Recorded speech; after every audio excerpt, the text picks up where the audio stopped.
Yo, what's up, guys? It's Josh from Ingested and Malice, and you are watching Richard Metal Fan. Hey, what's up, guys? Episode 330 of Richard Metal Fan Interviews, calling from Zoom, and I'm here with Josh Davies from Malice and new vocalist for Ingested. So, how are you doing today, Josh? I'm good. It's hot as fuck in the UK right now, Yeah. so I'm just probably a wimpy guy because I can't handle the heat. But other than that, it's going great. Just go home, excited to do this podcast. Yeah. Yeah, yeah, it's great because here where I'm at in the U.S. in Georgia, it's been a bit rainy today, so we're kind of getting Yeah. like the UK weather. It's all changed. But yeah, it's great to be able to talk with you today. So, kind of the format of the show is I want to talk about like your musical history and sort of do a rundown of your discography and bands and stuff, but take me back to young Josh Davies. So, growing up in the UK, what were like the first bands that got you into metal? What made you want to be a vocalist? Wow. So I was 13, and then my dad had his mate who had his like younger son, and then he pretty much just showed me like Answered and Bludgeoned to Death, and that was like my first kind of like, oh wow, this is intriguing because my dad tried to get me in like rock growing up, like Black Sabbath and like Metallica, and it just never appealed to me. But for some reason, the heavier side to metal, like deathcore in that subgenre, appealed, which is quite insane to say. I was like 13 and that was the first thing I heard, but definitely like the cleansing and early 2000 Suicide Science era. Then after that, I following like Whitechapel, like the album Sign Out the Farmer, early Oceano, Iris LeBear ones, stuff like in that like that early like 2000s like deathcore as Blood Runs Black and stuff. Yeah. So that kind of like infiltrated me, but like the vocalists that kind of like made me want to do it was definitely Mitch, definitely Phil Bozeman, and definitely Jonathan Uber. And Jonathan Uber did I Declare War, Yeah. and he did like it's called Blue. I can't remember what it's called, but it's like the white artwork with the axe on it. He did that one, and ever since then, those are like what I kind of progressed my voice from, or tried to intimidate when I was a younger kid. But after that, I didn't really start doing like vocals until I was like 17, and I'm currently now I'm 26. And then 17 I did vocals, and 18 I did my first ever band. And the first ever band I did wasn't like a deathcore band; it was just like a hardcore band from Was like it Birmingham. Abandonment? Yes, it was Abandonment. Yeah. I Like did nobody ever that. talks about them. I'm doing my research, man. No, that's like a band that was very swept in the rug. But it was like very small. It played like UK hardcore shows. It did like one-offs with like some deathcore bands like Venom Prison and Aversion's Crown. But we never like did that much. It was kind of like first band ever, first ever shows ever. But prior to that, I was doing like cover bands with like a few people that I used to hang out with when I was like younger.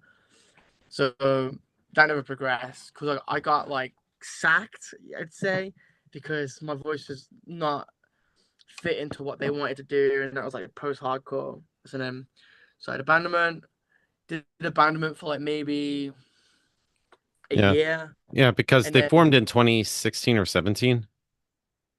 yeah, it would have, man, it would have been 2016. Abandonment would have started. Yeah, because I know you had like those two like cassette EPs, Falsified Liberation and the self-titled. Well, tell me about Yeah, it's those. it's mad, yeah, because falsified liberation was like the first thing we ever did. It was like maybe 3 4 songs, and then we did what else did we do? And then we did like the self-titled like EP, which was like a 4 5 track maybe, and then we dropped like a single called Cease to Be, and then we're like pretty much done.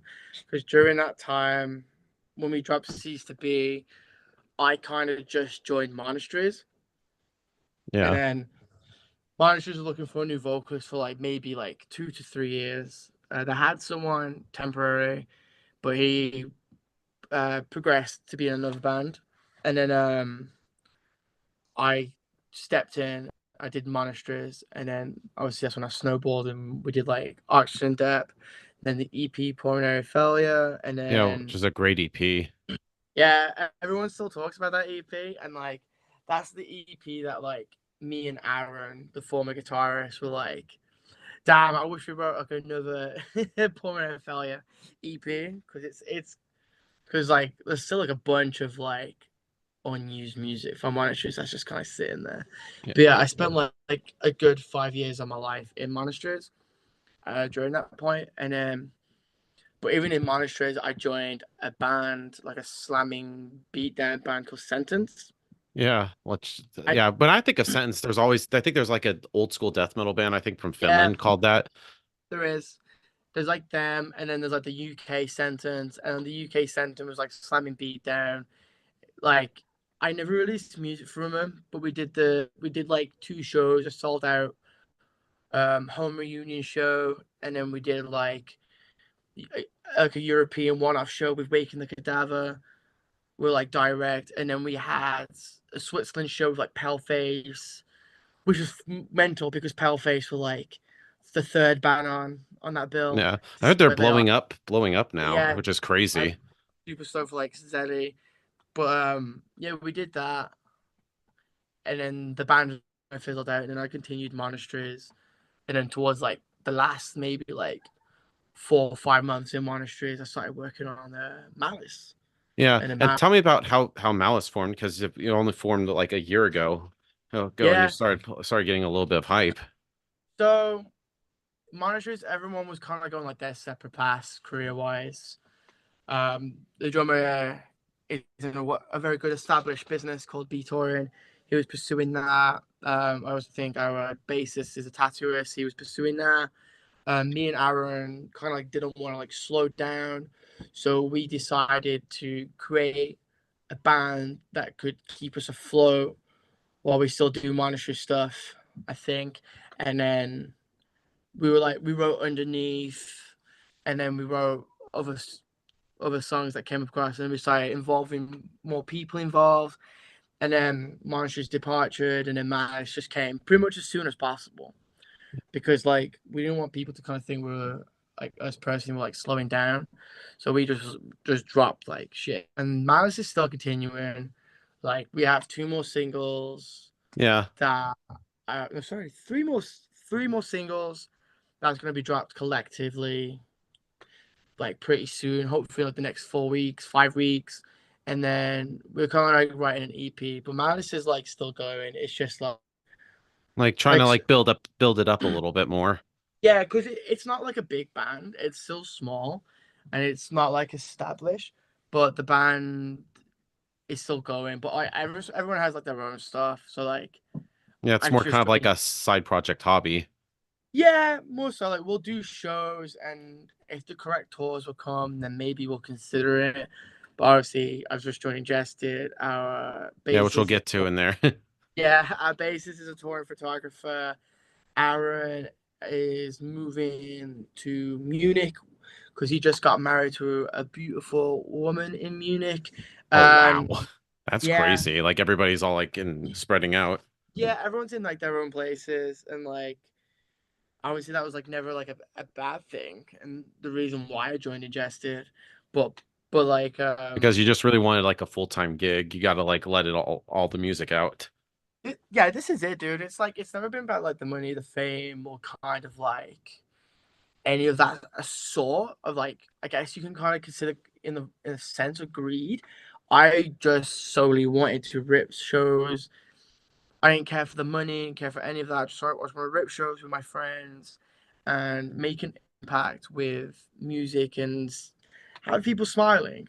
That is generally all I ever wanted. And then obviously Ingested came into the picture. But yeah, kind of crazy we're talking about this because I've not really been in that many bands. But I know outside of Ingested, there's like an unreleased album from like a side project that I did vocals for that will be dropping whenever. That will appear In whenever. the year Like 2350. yeah, whenever. I can't really say the project, but like it's kind of like a known-ish project, and then there's like an EP somewhere, which is like that's gonna drop in next whenever. That's like a boundaries orthodox kind of vibe EP, and then there's like the Malice music, and then obviously Yeah. Ingested are always working. Yeah, So yeah. because I love the Malice tracks. I was like listening to us in preparation for the interview. Like I know you've released like the four singles being Underneath, Abhor, Flayed Lord, and The Art of Letting Go. All great songs. Like where were those songs recorded at? So this is a good one. So the guitars were recorded with a guy called John, and he's in a project called Apologist. It was an amazing like band itself. And I think that is what his studios recorded at. But the guitars for that was solely recorded there. But the drums were MIDI. We didn't have enough money in our pockets to go and do live drums. But in the future we will. But all the vocals were recorded right here in my lovely bedroom where I've done absolutely everything. I demoed. I might have done an abandonment song here.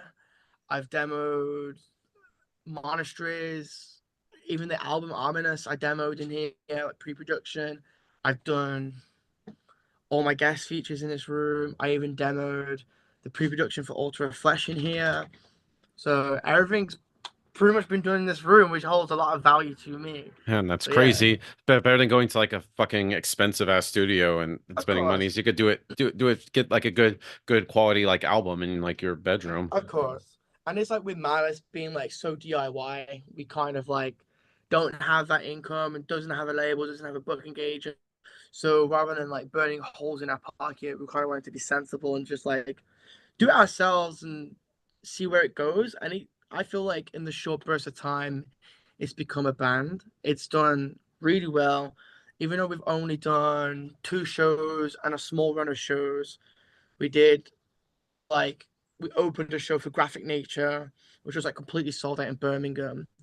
That Yeah. was surreal Oh because wow. yeah, that Wow. was like surreal because like we only have a dad cap and maybe a shirt that sold. The shirt Yeah. sold well online, and then the second shirt we did like we only printed Yeah. 50, but we sold 35 units at that Yeah. show. So you're pretty much in Birmingham. Yeah, I'm from Birmingham, Yeah. and everyone else is like scattered, but Yeah. Malice is solely based like Yeah, here. so how is it like being in Birmingham? Of course, like Birmingham is the birthplace of heavy metal, like Black Or Sabbath and Motorhead and Judas Priest. So how do you feel being part of like the birthplace of without I guess without Black Sabbath, like metal as we know wouldn't be where it is right now? I feel like the Birmingham music scene's like thriving, and it's always continuously gonna thrive. Like there's just so many like, especially like now, there's like more people accepting different like communities, and they're all joined together. And also like there's like younger kids who are starting like newer bands and stuff. Like I remember when I started abandonment, there weren't really that many like UK, like sorry, not UK, any Birmingham bands, not that many, but they're all like kind of now growing. So I feel like the scene's firing. I feel like a lot of bands are like coming back in. There's a lot more tours are definitely coming through Birmingham. Like when I'm home and I have the time, I go to like a few Birmingham shows, and they always seem to be going well, and it's good to see. Nice. And so, of course, like the recent news, like everybody's hyping is like you're now the new vocalist for Ingested. But before we talk about that, I was curious, like, do you remember like the first time you've heard of Ingested? Like, where were you in that moment? And when you first heard them, you're like, whoa, what is I this? was I was in maybe year 8 or 9, sitting on the bank of like the high school I was in, having like not an iPhone because an iPhone I don't think was that much of a thing back then. It was like a BlackBerry phone, and I'd flip it up and Oh, wow. Wow, you're going yeah, old school, man. exactly. I'd flip it up and like go on like some sort of like music, whatever it was at the time, and then I would find like Architect of Extinction, because the Architect of Extinction album was my first introduction, and then I found Me like too.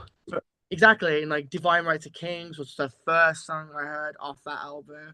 It goes dun, dun, dun, dun, dun, dun, dun, and I was like, holy shit! And then when it all kicks in, I was just like, this is a new wave or a different form of heavy metal I've never even heard before.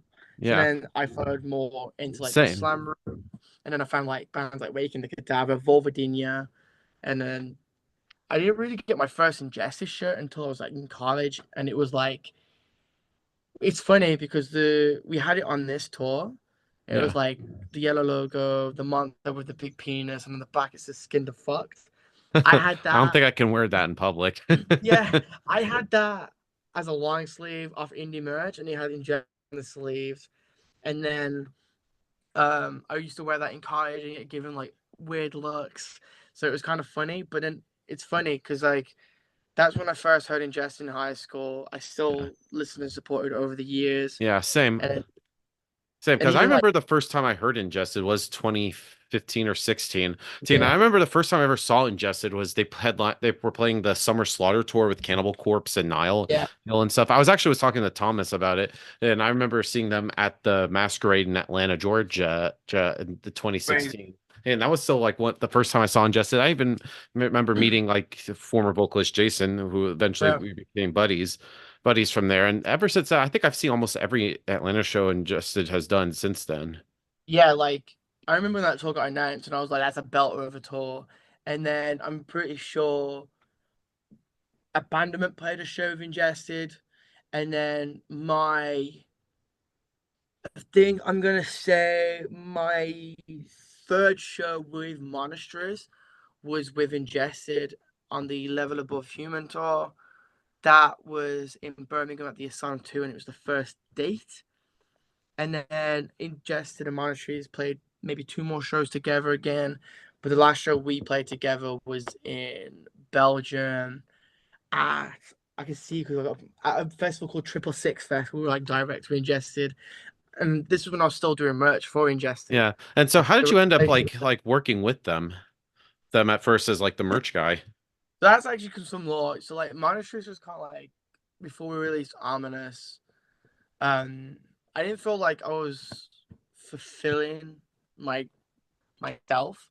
I felt like I was wanting to tour, and the band wasn't getting to that point. And so I was like, well, I kind of want to tour and see if I can do it outside the band.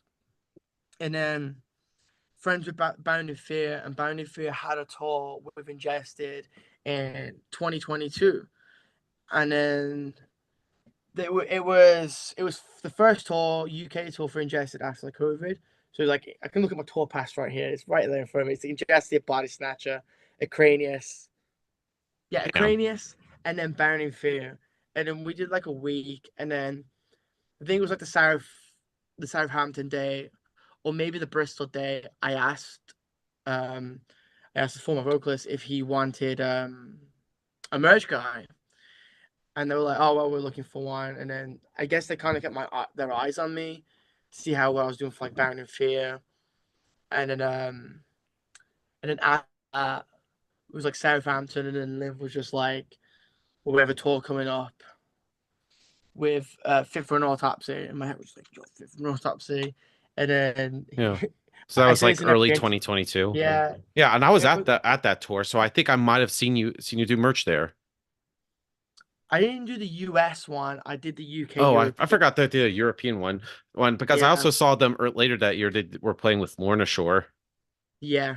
I Yeah. was at the Pain Remains Lorna Shore in the US, where Oh yeah. Void, Acre, Ingested.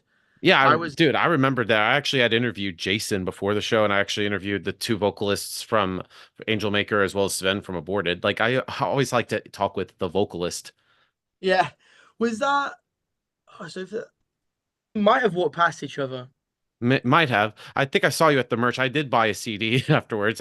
Where it's at because Eh, they were selling the what last album before it was even out. So I managed to like grab a copy. I didn't. Luckily, I had plenty, so I didn't have to like shove people out of my way to like grab one. yeah. Was that Ashes Lie Still? Oh yeah, that was it. That was the album. For some reason, the Yeah. name kind of slipped my mind. So, yeah, I remember. Was you at the back by all the vans? Yeah, Yeah, I walked past you. I remember you very clearly. yeah. And then I remember the last tour I saw Ingested on with it was probably Jason's last tour. I drove up to Charlotte to see you with the Flesh God and Shadow of Intent. Yeah. Yeah, but you were doing Yeah, merch. I almost thought you were part of the band for some reason, but which later on you actually would. it's like I felt like I was becoming part of the band anyway prior to like joining, because it was like I would help a little bit more merchandise and have a little bit of input there. They'd ask me like certain questions about like the look of the band, how it should go, and even when the Ties of Death and Fractured Dreams came out, the single, or the last single, A Path Once Lost, I directed that music video. Oh, really? So With, you're also, I had no idea you direct videos. I have a big passion for directing videos. It's something I've thought about pursuing a bit more, but I just love the creative process, the visioning, and like the whole making like such an impact. And like I did the Apart from Slash, yeah, I did Apart from Slash, and then I did the latest Ingested one, like the direction and the storyboard into that. Obviously, due to YouTube, we couldn't release the full potential of that song on the Yeah. video because that Yeah. was pretty like heavy. Oh, wow. But yeah, I do remember seeing you at the Charlotte show. And I remember even like having like a dinner with you. There was like a restaurant like right around the corner from it. Oh my god, we did. Yeah, we went and got food. I Yeah, remember yeah, that. and I was hungry anyway, so I decided to just tag along with Jason. And I Yeah. remember he wanted to have like chimichangas and something. I'm like, and I have no idea what even a chimichanga is. I feel like I had a burrito that was coated in cheese. Oh, really? I can't remember. I It might was have so had some burgers and fries or something. yeah, I can't even yeah. remember. I really remember this now. Yeah, I remember this a lot.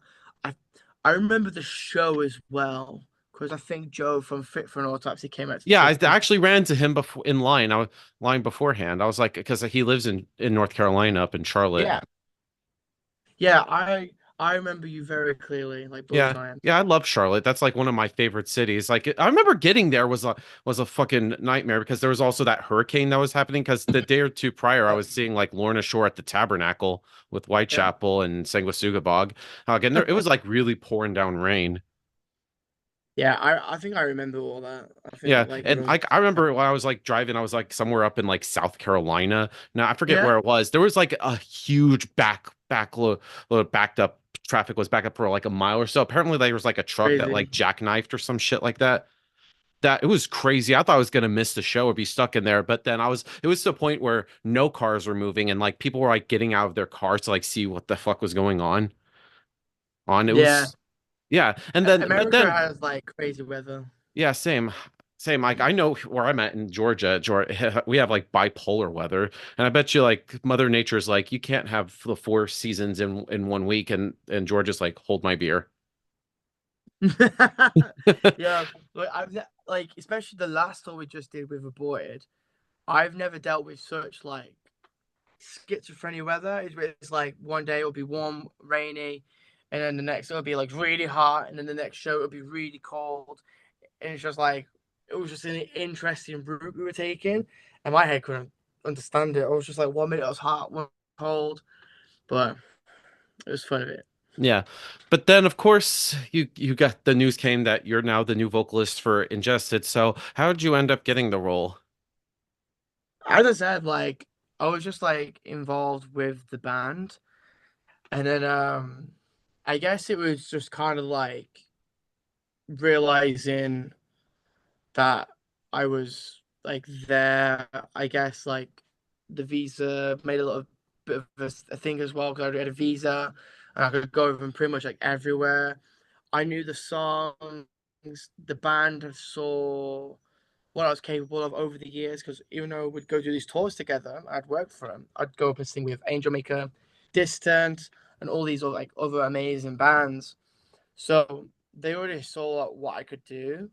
So then after that tour, um, I think they had to like obviously sort their things, do what needs to be done. And I got like an email to kind of like fill in for a show, and I was like, "They're my boys. I owe them like pretty much like everything, and a band to continue Yeah, with me or not with me."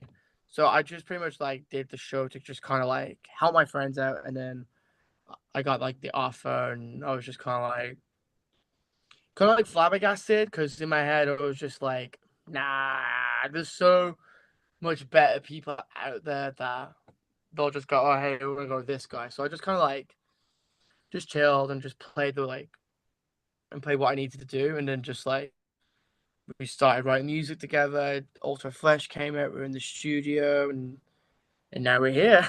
yeah. we did we did a London and Manchester headliners. and then we just come off the aborted tour like 3 weeks ago, and then we go back out on tour in 5 weeks. We're Born of Osiris. Yeah, my Yeah, it's quite boys. Yeah, yeah, but of course, Ultra Flesh, I think was a great song. Like for me, I was a little bit nervous because, especially you being the new vocalist, were you kind of like nervous at all, like taking Jason's place? Because those are some like big shoes to fill. yeah, I would say like the nerves were there. I never once thought like this was gonna be like an easy process with someone who spent over a decade of like work and commitment to the band.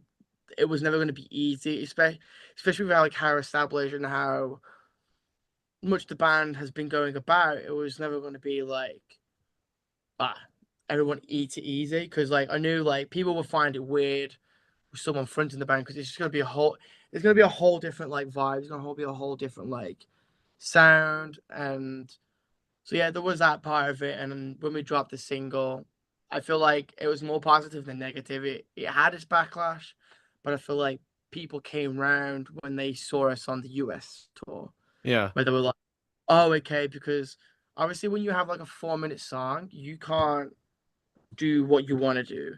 You have to kind of think, go for the section and the song itself. What's a perfect debut for this song?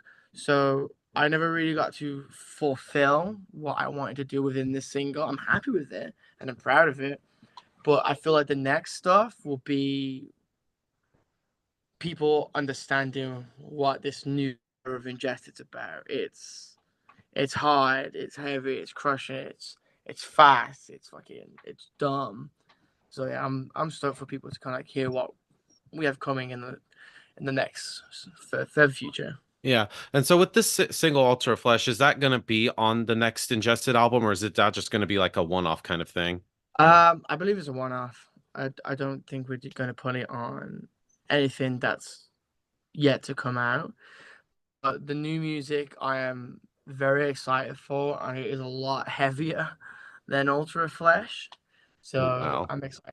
I'm excited for people to kind of like check it out, because it is like a kick to our roots, but more mature, if that makes sense. Like in mature in a sense of like we're gonna do parts that we could play live, and we're gonna figure the live aspect and how things are gonna translate. Especially like me vocally, I want to like make sure I'm hitting everything on time and not like missing any words, because a section's hard to do. But also like I was like talking to Sean the other day, and I was just like, I really wish we did the single like now, because I feel like more confident, more comfortable in my ability, and I've even started unlocking like some sounds that I didn't know I could do, and they'll be on the next stuff for sure. Yeah, and of course you're also playing live, especially doing like your first ever US show as the tour as the new vocalist. Like, Yeah, what were like the fan reactions from people? brilliant. But like, I didn't know what to expect. I knew when we did London and Manchester, the reception was great, phenomenal. But obviously going overseas, and there's so much like going on, there was a lot. And I did like the first like 8 shows ill, which was unfortunate. Oh Like shit, literally that's like, nuts. yeah, 30 minutes before flying, I literally started sweating and feeling like nauseous. So I got some paracetamol to get me through the flight. And then like we even went in London, LA. I was like bedbound for like maybe 2 days. And then I the day of the show I threw up before we left. And then I just had to kind of like Tough it adapt. out. Yeah, I had to tough it out, but also like adapt, because like the first 7 8 shows, I didn't feel 100% within my voice, so I kind of had to adapt. And then when I was slowly getting better, I just had to kind of find a balance between like making sure I don't blow my voice out because I'm so ill. I'm like coughing all the time. I need to like figure things out, and I managed to figure it out. And after those first 7 8 shows, I feel like my full potential was coming out. But yeah, the fan reaction was great. Everyone that came up to the merch table said nothing bad or negative. They said like either it was an improvement, or they enjoyed this era, or that it was a really good show. and that they'll see us next time. And I couldn't ask for a better first US tour, so I'm stoked to come back. Awesome. And I know we kind of touched upon it, guys. I know you've done the US before as like the merch guy. Do you remember like the like your first reaction to the US? Like what was it like? Whoa, we ain't in Kansas anymore. Dude, you fuckers are crazy. I'm not gonna lie, you fuckers are crazy, cause Like, hey, I know the like UK got some great bands too. Like here in the US, there's some like it's all diverse. Like, but I know UK also has like a lot of great bands. Like I know you guys are crazy too.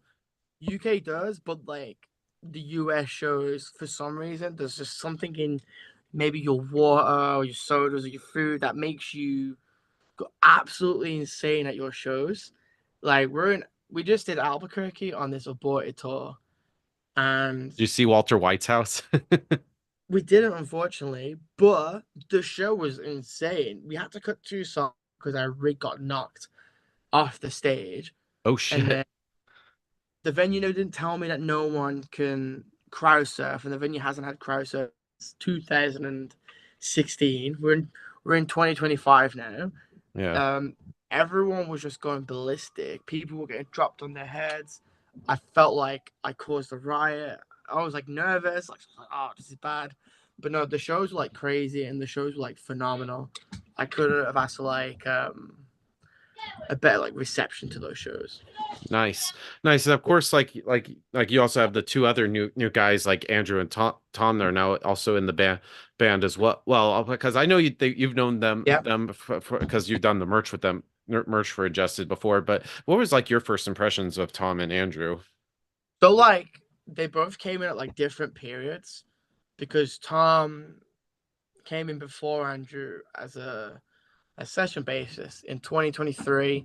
His first tour ever was Cannibal Corpse, Dark Funeral, Ingested, a Storm Ruler. Yeah, And not that's a many fucking people, great lineup. I wish that was in the U.S. exactly, not Even many though I did people, see Cannibal and Dark Funeral back in late 22, it would have cool to yeah, see like Ingested, and I know like the Storm Ruler guys as well. we want to do a Cannibal US tour so bad.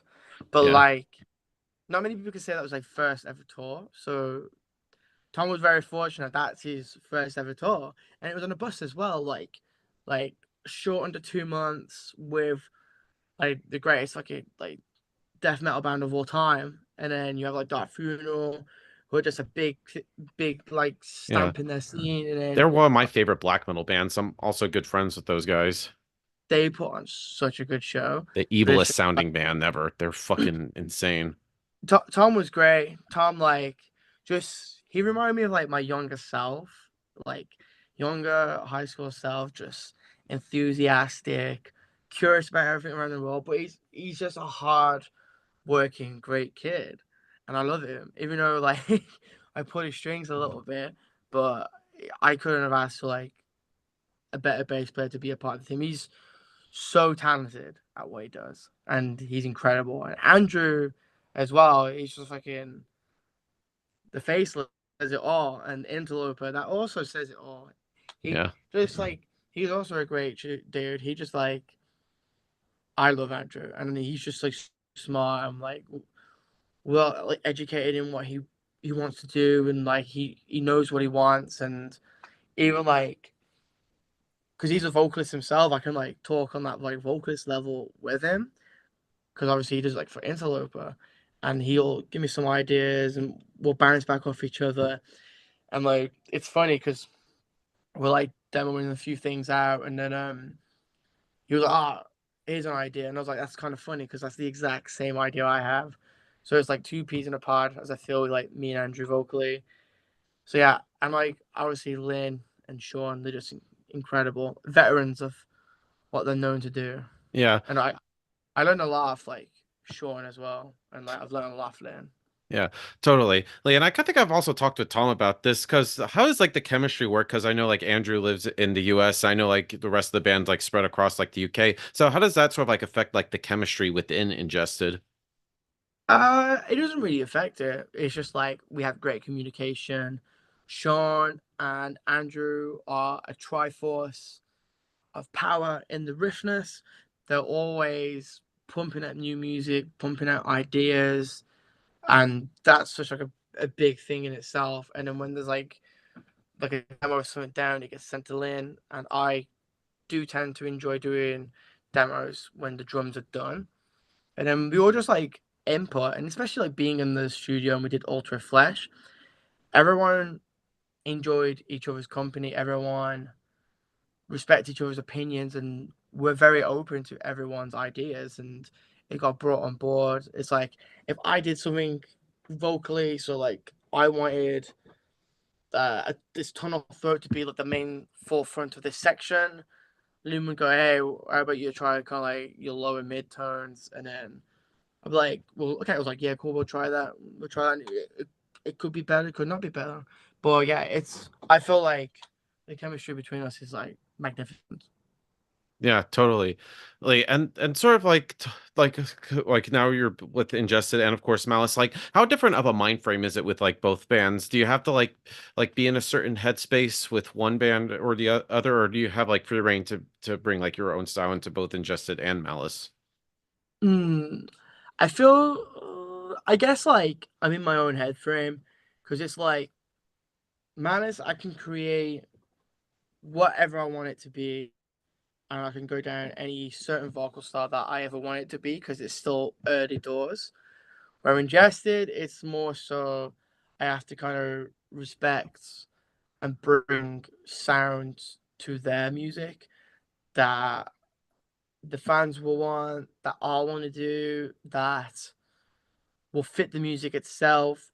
But if we're talking in terms of which I prefer to write to, I prefer to write for like Ingested. Even I do enjoy both, don't get me wrong, but like Ingested, I can hone in on more of those like gutturals and those fun noises that are like so dumb. So like I'm very like stoked to be able to do that. Where Malice is more falling into like kind of like boundaries and orthodox X, where I can't really do it as much anymore, but I can still keep it fine and perfect for Ingested. Nice. And talking about like the like lyrical come up with lyrics, you have to like be in a certain mind frame in order to come up with lyrics, or does the lyrics just come like very naturally and organically for you, I depending feel on like like the it comes. project? I feel like it comes very naturally, and but like I write like in like a sort of a way where it's like open for interpretation, and it could be I want it to be aggressive, and I kind of like want it to be like emotional. So kind of like in a way when I'm writing that stuff, I just kind of like for it to translate to people, and then to kind of like resonate with it, and then make it their own thing and what they think it might be. Is what I did with like Ultra Flesh. Nice. Nice. And of course, also like in the end to sort of wrap things up, what's next for like Ingested or Malice? I know you've slowly working on some new music. Is there like any new albums or like tours or anything that you also want to plug if you're allowed to say? So there's no shows for Malice at the moment, but Malice is dropping new music, and we're writing an EP. Ingested, we have a tour with Born of Osiris in short under 5 weeks. It's the Voynich Code, Entheos, us, Born of Osiris, and then June the 21st we'll headline Ghost Fest. That is going to be a show to remember for us because it's going to be the first time we do production, lights, and have like a lighting guy, which is a thing the band has never done before. And then we have a couple tours unannounced. We just announced a Manchester show on August the 2nd. But between all of this touring and all these playing these shows, we're going to be in the studio recording and writing. Nice. Nice. So thank you, Josh, for this interview. It's so great to be able to have you on my show. It's just any final words you want to say to the viewers that are watching this to close this out? Keep streaming Ultra Flash. You can find Ingested on all streaming platforms, and also Ingested have pretty cool merchandise on our store at ingested.co.uk. We have windbreakers, we have leftover long sleeves from the US tour we did. The the windbreakers are sick, so I advise people to get them because we don't have that many left. But yeah, you can find us all on every social media platform, every streaming platform, and even if you're curious about the live shows, you can find all our live sets on YouTube. Nice. So thank Thank you, man. So Have a everybody, Josh Davies from Ingested and Malice, and we'll see you next time.